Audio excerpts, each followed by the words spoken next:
श्रावणी सोमवार सत्यनारायणाची पूजा किंवा कोणताही सण असो, देवासाठी नैवेद्य दाखवण्यासाठी किंवा प्रसादासाठी आवर्जून केला जाणारा पदार्थ म्हणजे शिरा. लहान मुलांपासून मोठ्यांपर्यंत सगळ्यांच्याच हा अत्यंत आवडीचा पदार्थ आहे.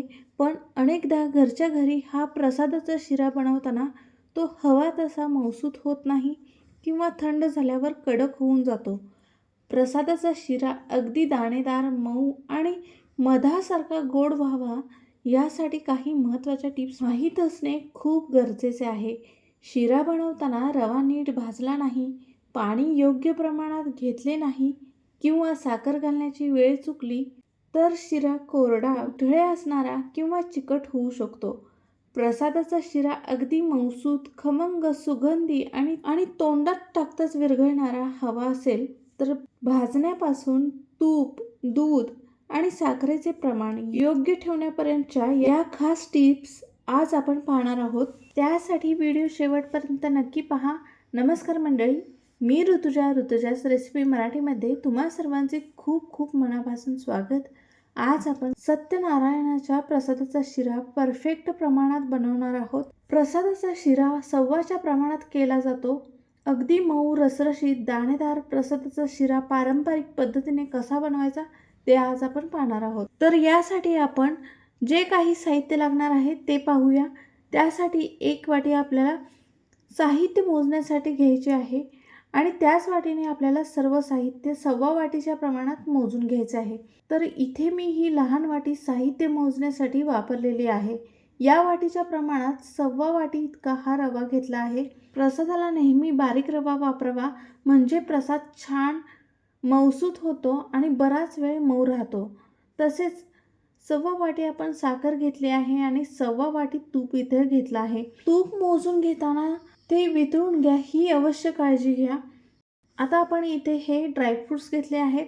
काजू, बदाम, पिस्ते, थोडे चारोळे आणि मनुके सुद्धा घेतले आहेत. ड्रायफ्रूट्स हे अगदी ऑप्शनल आहेत. तुमच्याकडे जे उपलब्ध असतील ते तुम्ही वापरू शकता किंवा नाही वापरले तरी चालते. आणि ताजी काही तुळशीची पाने घेतली आहेत. तसेच इथे मी 1 पिकलेली केळी घेतलेली आहे. 1 चमचा जायफळची पावडर आणि वेलचीची पावडर घेतली आहे, कारण यामुळे प्रसादाला छान असा सुगंध येतो. आता आपल्याला लागणार आहे दूध. आता आपण जितका रवा घेतला आहे त्याच्या 3 पट दूध घ्यायचे आहे. म्हणजे सव्वा वाटी रवा घेतला आहे तर 4.25 वाटी दूध वापरायचं आहे. तुम्ही इथे अर्धे दूध आणि अर्धे पाणी सुद्धा वापरू शकता. आता हे दूध मंद गॅसवर गरम करण्यासाठी ठेवायचं आहे. दूध आपण जास्त वापरत आहोत. दूध जास्त प्रमाणात वापरल्यामुळे शिरा हा जास्त काळ मऊ राहतो. दूध गरम होईपर्यंत आपण रवा भाजायला घ्यायचा आहे. सर्वात आधी गॅसवर कढई ठेवायची आणि त्यामध्ये तूप घालून घ्यायचे आहे. तुपामध्ये हा रवा घालायचा आहे आणि मंद गॅसवर रवा आपल्याला भाजून घ्यायचा आहे. रवा आपल्याला तुपामध्ये छान असा खमंग होईपर्यंत भाजून घ्यायचा आहे, जेणेकरून आपल्या सत्यनारायणाचा प्रसाद जास्त काळ मऊसूत आणि खमंग राहील. यासाठी आपल्याला रवा थोडा खमंग होईपर्यंत भाजून घ्यायचा आहे. या स्टेजला थोडा वेळ लागेल, परंतु आपल्याला हा रवा खमंग होईपर्यंत, फुलेपर्यंत भाजून घ्यायचा आहे. ही स्टेज खूप महत्त्वाची आहे. सत्यनारायणाचा प्रसाद करताना ही महत्त्वाची काळजी अवश्य घ्यावी. छान असा रवा तुपामध्ये फुलू लागला आहे. तर तुम्ही पाहू शकता आपला हा रवा छान असा तुपामध्ये फुलला गेलेला आहे आणि छान असा खमंग भाजून सुद्धा झालेला आहे. छान असा रवा तुपामध्ये फुलू लागला की त्यामध्ये ड्रायफ्रूट्स टाकायचे. ते सुद्धा आपण रव्यासोबत काही मिनिटे भाजून घ्यायचे आहे. जोपर्यंत ड्रायफ्रूट्स छान असे फुलत नाहीत तोपर्यंत भाजून घ्यायचे आहेत. काही मिनिटे रव्याबरोबर हे ड्रायफ्रूट्स भाजल्यामुळे छान असे भाजले जातात आणि फुलून देखील ड्रायफ्रूट्स वर येतात. 2 ते 3 मिनिटांनंतर या स्टेजला आपण यामध्ये केळी घालून घ्यायचे आहे. केळी मी इथे बारीक कट करून घेतले आहे. केळी थोडेसे परतून घ्यायचे. प्रसादामध्ये या स्टेजला केळी घातले आणि तुपामध्ये भाजून घेतल्यामुळे ते अजिबात काळं पडत नाही. केळी सुद्धा आपल्याला रव्यामध्ये छान असे मिक्स होईपर्यंत भाजून घ्यायचे आहे. जोपर्यंत केळ आपले रव्यामध्ये मिक्स होत नाही तोपर्यंत हे भाजून घ्यायचे आहे. तर यामध्ये आपण ताजी 2 तुळशीची पाने सुद्धा यामध्ये टाकलेली आहेत. पुन्हा आपल्याला हे खमंग असे काही मिनिटे परतून घ्यायचे आहे. 5 ते 6 मिनिटे आपण हे सर्व जिन्नस छान असे परतून घेतलेले आहे आणि खमंग असे भाजून सुद्धा घेतलेले आहेत. आता रवा छान भाजल्यानंतर या स्टेजला यामध्ये आपण दूध वापरायचे आहे. गरम केलेले हे दूध यामध्ये आपण ओतून घेणार आहोत.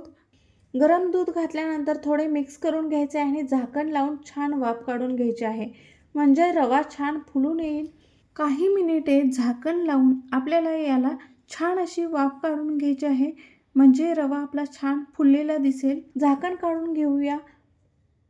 हे पहा, रवा छान फुलला गेलेला आहे. यामध्ये आपण साखर घालायची आहे.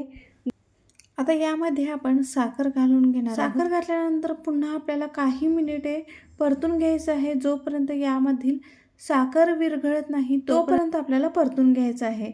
गरम रवा असल्यामुळे साखर विरघळायला खूप काही वेळ लागत नाही. काही मिनिटातच आपली ही साखर विरघळते.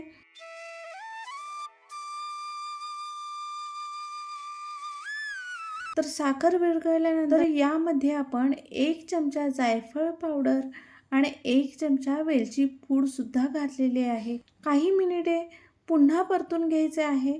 वरून दोन तुळशीची पाने घालायची आहेत. तुळशीला खूप पवित्र मानले जाते आणि प्रसादात तुळशीची पाने घातली तर तो प्रसाद देवापर्यंत पोहोचतो. तर पहा, इतक्या सोप्या पद्धतीने आपला सत्यनारायणाच्या प्रसादाचा मऊ, सुगंधी आणि अगदी तोंडात टाकताच विरघळणारा शिरा तयार झाला आहे. जर ही रेसिपी तुम्हाला आवडली असेल तर व्हिडिओला एक लाईक नक्की करा. हा सत्यनारायणाच्या प्रसादाचा शिरा तुम्हाला आवडला असेल तर कमेंट करून नक्कीच सांगा. आणि अशाच पारंपरिक पण सोप्या पद्धतीने बनवलेल्या स्वादिष्ट रेसिपी पाहण्यासाठी आपल्या चॅनलला सबस्क्राईब करून बेल आयकॉन दाबायला विसरू नका. या श्रावण महिन्यात सत्यनारायणाच्या प्रसादाला ही रेसिपी नक्कीच ट्राय करून पहा. तर आपला हा मऊ, रसरशीत, दाणेदार, मधासारखा गोड असणारा आपला हा सत्यनारायणाच्या प्रसादाचा शिरा तयार आहे. अगदी परफेक्ट झालेला आहे. तर मंडळी, अशाच सोप्या पारंपरिक रेसिपींसाठी आपल्या ऋतुजाच रेसिपी मराठी या चॅनलला सबस्क्राईब नक्की करा.